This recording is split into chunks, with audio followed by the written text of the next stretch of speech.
Además, basado en los años 40 y voy vestida para la ocasión y para mi jardinero. Bienvenido, Ángel Agudo Medina. Muy buena, Julia. ¿Cómo estás? Para el jardín no vas un poco acorde, La pero verdad bueno. es que no. Pero bueno, una mujer apañada tiene que estar vista como vista. Eso sí que es verdad, Julia. Cuéntanos, trampas cromáticas vamos a preparar hoy para el jardín para combatir la mosca blanca. ¿Y por qué las trampas cromáticas? Porque el otro día hablábamos de esa mosca blanca que afecta, por ejemplo, a los melones y sandías, que podría afectar, y esto puede ser un nuevo y novedoso método, aunque también la mosca blanca está presente en nuestro huerto todo el año. Está todo el año, Julia, pero sí que hay una época que es ahora, a finales del verano, en otoño, cuando la mosca se encuentra más a gusto por la temperatura un poco más suave, ¿vale? Entonces, hay que decir que siempre recordamos, Julia, que muchas veces el quitar una plaga en sí no es quitar la plaga, sino esa mosca blanca es transmisora del virus Nueva Delhi. Entonces es importante quitar el transmisor para no correr consecuencias con el virus. Pues vamos a contar cómo se preparan. Ya les he contado yo antes lo que necesitaban, cosas sencillicas. ¿Qué tenemos que tener en casa, Julia? Pues mira, hemos cogido una carpeta de color amarillo. Siempre hay que recordar, Julia, que el color amarillo es el que más le gusta a la mosca blanca. Es decir, se sienten atraídas fuertemente por ese color. Sí. ¿Qué hacemos? Ponemos la trampa y la tenemos que untar para que la mosca se quede pegada. ¿Qué hemos utilizado? Vamos a utilizar miel y aceite. Muy bien. Hay otra opción, ¿vale? Preparen también la botella, que ahora les contamos para qué sirve. Hay otra opción, Julia, de usar pegamento, pero nosotros no lo vamos a usar. ¿Por qué? Porque el pegamento lo que va a hacer es que las abejas, por ejemplo, las van a cazar. Venga, y no vamos. queremos cazar a las abejas, queremos cazar a la mosca blanca. Exactamente. Entonces, colocan ustedes esas cartulinas o tapas colocamos nuestra amarillas de un trampita tupper, y ¿vale? cogemos y en unos palitos y las empezamos untamos. a untar nuestro aceite y nuestra miel, ¿vale? Y eso lo van sin miedo untando. de que se quede bien Hay que dar una impregnada. capa entera a toda la Una tapa, capita ¿no? entera a toda la carpeta Muy bien. amarilla, ¿vale? ¿Y esto cuánto nos dudaría? Hay que intentar evitar, Julia, lugares donde... Lo voy a dejar que no me quiero manchar, ¿eh? Como es muy elegante yo. Donde sople mucho viento, ¿vale? Porque es poco efectiva. Sí. Entonces vamos a buscar un lugar donde esté más resguardado Vale. y colocamos nuestras trampas. Muy bien. Cada 15 días más o menos, Julia, limpiamos un poco el aceite o la miel Y unos volvemos brochazos a de impregnar otra vez lo mismo. ¿Y por qué la botella que necesitamos de plástico amarillo? La botella igual, Julia. El color amarillo, como sentimos como sabemos que la mosca blanca se siente atraída por el color amarillo, pues nosotros ¿qué hemos hecho? Hemos rescatado una botellita Curioso. amarilla y le hemos abierto una trampita. ¿Qué hemos hecho, Julia?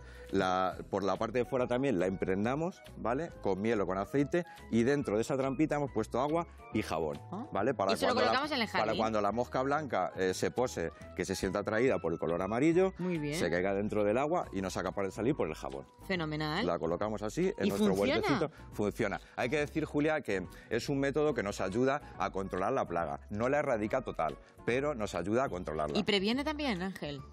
Previene, a ver, siempre y cuando quitemos al insecto, que es el que nos está haciendo el daño, vamos a prevenir a la vez, claro. Entonces, con estos, las cartulinas, con la botellita, tenemos para hacer nuestras trampas cromáticas para la mosca blanca. Fenomenal. Trampas cromáticas para la mosca blanca y nuevas plantas que nos acompañan hoy en el jardín.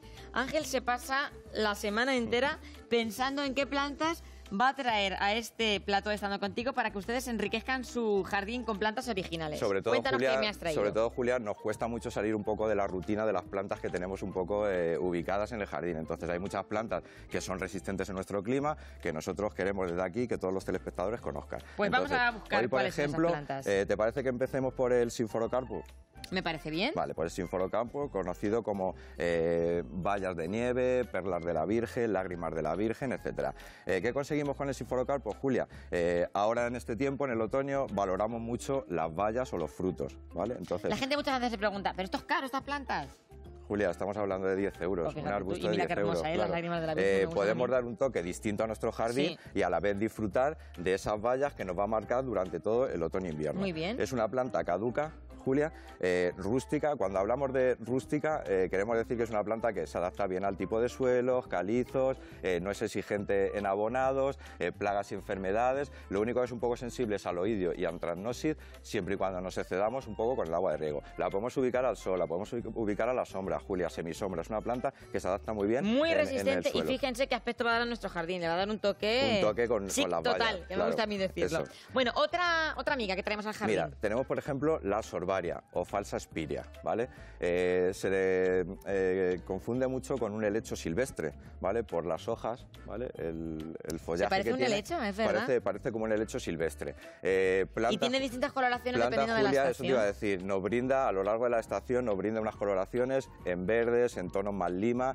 tonos rojizos. Hay que decir que es un arbusto caduco, igual muy resistente, tanto a las heladas como al calor. Y la podemos ubicar en nuestro jardín siempre y cuando teniendo en cuenta que es una planta caduca, que siempre tenemos un poco miedo a poner las caducas porque no tiran la hoja. Total. Pero hay que decir muchas veces, Julia, que la explosión de color y al brotar todas las hojas cromáticos, y los como cambios tú decías, cromáticos que nos hacen, claro. Cuando quiera, Julia, hacemos nuestra ronda de preguntas y después seguimos contándoles más plantas que tenemos en el jardín. Pepe nos llama desde Cuenca. ¿Y qué nos dice Pepe? Que tiene un cocotero. Seguro que ha hecho el experimento. Le ha germinado el cocotero ya. ¿Y qué pasa? Cuando nos germina... Es que no sabes si enterrarlo en la tierra o no. Cuando nos germina el cocotero, Julia, comentamos en su día que había que esperar a que la raíz que nos echa el cocotero sea más o menos del tamaño del coco. Cuando consigamos que la raíz sea de ese tamaño, entonces lo pasamos a un sustrato que en este caso sería fibra de coco. Josefa nos llama de Puerto Llano. Ella tiene un melocotonero y se le cae el fruto antes de tiempo. Y el paraguayo también le pasa lo mismo, a uno y a otro. Cuando hablamos de una caída del fruto, Julia, tenemos que valorar ahí si tenemos algún ataque de algún hongo o algún ataque de algún picudo, algún taladro que esté por dentro de nuestro tronco y lo que hace es nos provoca esa debilidad y esa debilidad nos lo manifiesta en tirarnos el fruto. Francisco nos llama desde Pozuelo. ¿Y qué tiene Francisco? Un membrillo. Otro problema con el fruto, que no sabe lo que le pasa, que el fruto se queda ahí escondido y no sale. Vale. Siempre, Julia, sale la flor, pero luego después no sale el fruto. Siempre, Julia, lo que vamos a valorar un poco es cuando nos excedemos con el agua del riego, ya hablamos siempre que corremos grandes riesgos. Una vez que nos cojan un hongo, la planta nos lo va a manifestar o aborte de la floración o la caída del fruto o síntomas en las hojas. Entonces siempre es recomendable reducir el agua de riego y hacer tratamientos con fungicidas, sobre todo en los frutales, como bien recordamos, Julia, los tratamientos cúpricos, que los tratamientos cúpricos lo que nos ayudan es a fortalecer a esos frutales para posibles ataques de hongos. Fenomenal. Dudas, ya saben, WhatsApp o también teléfono 925 28 67 91 y por WhatsApp nos llega esta pregunta de uno de nuestros espectadores. Vamos a ver qué nos pregunta. Es una foto, Ángel. Dice, hola, quería saber qué planta es esta y cómo podría combatir el bicho que se la está comiendo. Gracias. Nos dice Nicolás. Vale, Julia, ahí tenemos una Actenia cordifolia, ¿vale? La Actenia cordifolia es una planta semicrasa, nos aguanta muy bien el calor, el único problema que tenemos es el frío, que luego nos aparecen unas manchitas que nos pensamos que es un poco virosis y realmente es el frío. Florece ahora en verano también y los cuidados de esa planta es no excedernos con el agua de riego, porque siempre que hablamos que una planta es semicrasa, tiene mayor retención de agua, por lo tanto vamos a hacer unos riegos más espaciados. A Teresa de Toledo se le secan las hortensias por las puntas. Vale, la suya concretamente, ¿qué tiene? Cuando veamos las puntas quemadas, muchas veces es o nos hemos excedido con el agua de riego o el abonado también. Cuando hacemos un abonado y quemamos un poco, nos lo manifiesta un poco en las puntas. Habría que valorar si la hemos abonado y se ha quemado o si es por el sol. Muchas veces también se nos queman. Este año también ha sido un poco malo para las hortensias porque se han quemado un poquito. Valorar eso y si no, si esas manchas o esa necrosis nos la sigue bajando desde la hoja para abajo, ahí nos tenemos que preocupar un pelín más, Julia, porque a lo mejor ahí tenemos un hongo. Iluminador del Bonillo, Albacete, está preocupada por su flor de Pascua. La flor de Pascua... Que la creció que parece un pino. La flor de Pascua... Y me voy a tener que ir de la casa, la dice flor la de pobrecita. Pascua muchas veces hay que hacerla unos cortecitos porque sí que es verdad que nos crece muy desordenada. Entonces siempre hay que recordar que cuando... ¿Y dónde la coloca? Colocarla en un que sitio... se le mete en la cama con el marido y todito, la pobre. Donde tengamos una luz media, más o menos... y cortarla, hacerle unos cortes, siempre recordar que cuando hacemos esos cortes, para que no tenga una pérdida importante de la savia de la planta, coger un algodoncito con agua que esté calentita y ponerla ahí en la heridita que hacemos.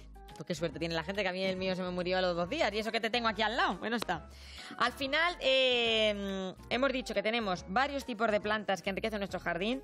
Hablábamos de sinforicarpos, de esas lágrimas de la Virgen. Hablamos también de la sorbaria, y nos falta una. Y nos queda el Loropetalum. Loropetalum. Loropetalum es una planta, si lo ves, las hojas en color chocolate, nos florece en verano, Julia, las florecitas son unas florecitas rosas. Hay que tener en cuenta que el Loropetalum, Julia... Hay una por ahí. Sí, que es una planta, de la gente. es una planta sensible para que vean la flor. Que sabes que la gente, es verdad que aquí en esta región somos muy de flores. Y si no vemos flor, no nos gusta. ¿Has visto qué bonita? Pues imagínense todo lleno de flores. Son florecitas rosas, Julia. Lo que hay que decir del Loropetalum es que no le gusta mucho el frío, ¿vale? Alguna helada la puede soportar, pero si empezamos con las heladas una tras otra, nos va a sufrir. Entonces, una planta que o bien le hacemos un acolchado de otoño-invierno o la ponemos una macetita y la resguardamos un poquito del frío. Al porche. Está el porche con la loneja que le gusta a los manchegos. Julia, que el Loropetalum es una planta caduca, o sea, perenne, perdona. Tenemos caduca y el Loropetalum perenne. Es decir, las dos que hemos presentado anteriormente, Sorbaria y también nuestro Lágrimas de la Virgen, me gusta a mí más ese nombre, son caducas y esta el Loropetalum que es perenne. Perfecto. ¿Vale? Entonces podemos jugar ahí con perenne y ¿Tú caduca. aconsejas que combinemos? Siempre, Julia.